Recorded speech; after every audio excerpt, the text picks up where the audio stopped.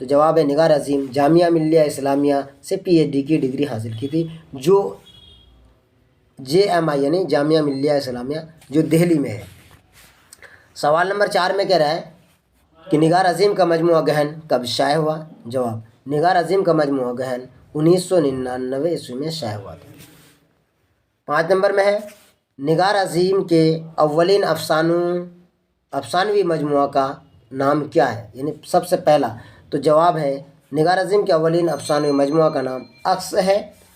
سوال نگار عظیم کے سفر نامہ کا کیا نام ہے؟ تو جواب نگار عظیم کے سفر نامہ کا نام گرد آوارگی ہے، اور یہ کافی مشہور بھی ہے۔ مندرجہ ذیل الفاظ سے جمع بنائیں، اس طریقے سے بھی آپ کا پوچھے گا۔ واحد یہاں اور جمع، اوپر والا واحد ہے اور نیچے والا جمع ہے، تو مسئلہ کا کیا ہو جائے گا؟ مسائل ہو جائے گا۔ حق کا حقوق ہو جائے گا، منزل کا منازل، خدمت کا خدمات، ضد کا ازداد، موقع کا مواقع۔ اس طریقے سے آپ کا یہ امپورٹنٹ ہے، یہاں سے بھی 1-2 جواب آپ کا پوچھیں گے۔ چلے اب سبق نمبر 6 کی طرف ہم چلتے ہیں۔ سبق نمبر 6 میں کیا ہے؟ عالمی حدت، جس کو گلوبل وارمنگ کہتے ہیں۔ کافی امپورٹنٹ ہے اور یہاں بہترین طریقے سے آپ کو سمجھ میں آ جائے گا۔ مختصر سوالات۔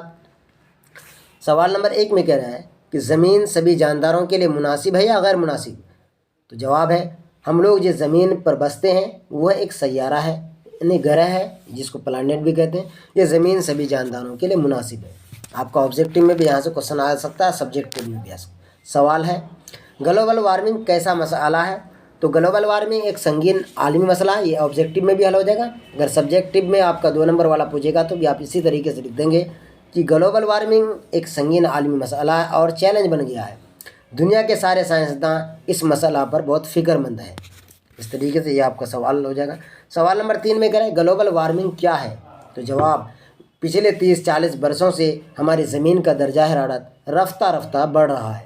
زمین کے درجہ حرارت میں جو اوسطاً میں تدریجی اضافہ جو ہو رہا ہے اس کو گلوبل وارمنگ کا نام دیا گیا۔ اسی کو جو اضافہ ہو رہا ہے اسی کو گلوبل وارمنگ کا نام دیا ہے۔ 4 نمبر میں کہہ رہا ہے کہ گرین ہاؤس گیسوں میں کون کون گیس ہیں؟ تو جواب گرین ہاؤس گیسوں میں کاربن ڈائی آکسائڈ یعنی جس کو CO2 کہتے ہیں، نائٹرس آکسائڈ جس کو NO2 کہتے ہیں، میتھین CH4 اور اوزون وغیرہ ہیں۔ اگلا سوال گلوبل وارمنگ سے بچنے کے لیے طلباء کو عبدالکلام صاحب نے کون سا جادوئی منتر بتایا تھا؟ یہ کافی امپورٹنٹ ہے اور کئی بار پوچھا گیا ہے، تو دھیان سے دیکھیے گا آپ لوگ۔ کہتا ہے کہ 27 دسمبر سے 31 دسمبر 2008 عیسوی میں 5 دنوں کا بال وگیان کانگریس یعنی چائلڈ سائنس کانگریس ناگالینڈ کے شہر دیماپور میں منعقد کیا گیا تھا، جس میں مہمان خصوصی کے طور پر سابق صدر یعنی جس کو راشٹرپتی کہتے ہیں، تو پورو راشٹرپتی سابق صدر ہند راشٹرپتی اور عالمگیر شہرت یافتہ سائنسداں جناب APJ عبدالکلام صاحب شرکت کیا تھا۔ اس میں عبدالکلام صاحب نے تقریر کرتے ہوئے گلوبل وارمنگ سے بچنے کے لیے طلباء کو یہ جادوئی منتر دیا تھا کہ 10 سال سے 17 سال کے عمر والے 20 لاکھ بچے اگر 5 درخت یعنی پیڑ لگا دیں تو ہمارے زیادہ تر مسائل حل ہو جائیں گے اور گلوبل وارمنگ جیسے سنگین عالمی مسئلہ سے نجات پا سکیں گے۔ یہ کافی آسانی سے اور اچھے سے آپ کو سمجھ میں آ گیا ہوگا اور یہ آپ لکھ سکتے ہیں، اس طرح سے پوچھے گا۔ سوال نمبر 6 میں کہہ رہا ہے گلوبل وارمنگ کے کیا اسباب ہیں، یعنی اس کے ریزنز کیا کیا ہیں، ریسورس کیا کیا ہے کہ گلوبل وارمنگ جیسے معاملہ ہمارے سامنے پیش آتے ہیں۔ تو کہا جاتا ہے کہ جواب میں ہے گلوبل وارمنگ کے اسباب وجہ گرین ہاؤس گیسوں کے اثرات، بے شمار کل کارخانوں کا کھلنا، تیزی کے ساتھ جنگلوں کا کاٹنا اور موٹر گاڑیوں کی تعداد میں بے شمار اضافہ، یہ سارے کے سارے گلوبل وارمنگ کا ایک مسئلہ ہے۔ اگلا سوال ہے 7 نمبر میں کرے گی گلوبل وارمنگ کے تشویشناک اثرات کیا ہوں گے؟ اس میں جواب ہے بالکل آسان اور مختصر میں لکھے ہیں، گلوبل وارمنگ یعنی عالمی حدت کے نہایت خطرناک اثرات ہو سکتے ہیں۔ اس عالمی حدت کے اضافہ کے نتیجہ میں ایک وقت ایسا بھی آ سکتا ہے کہ زمین کا درجہ حرارت بہت زیادہ بڑھ سکتا ہے، جس کا نتیجہ ہوگا کہ سمندر کے اندر بڑے بڑے تودے پگھلنے لگیں گے، سمندر کے پانی کی سطح میں تیزی سے اضافہ ہوگا، جن کی وجہ سے ساحلی علاقوں میں بہت سے شہر اور زمینی علاقہ سمندر میں سما جائیں گے، یعنی اس میں مل جائیں گے، جل مگن ہو جائیں گے۔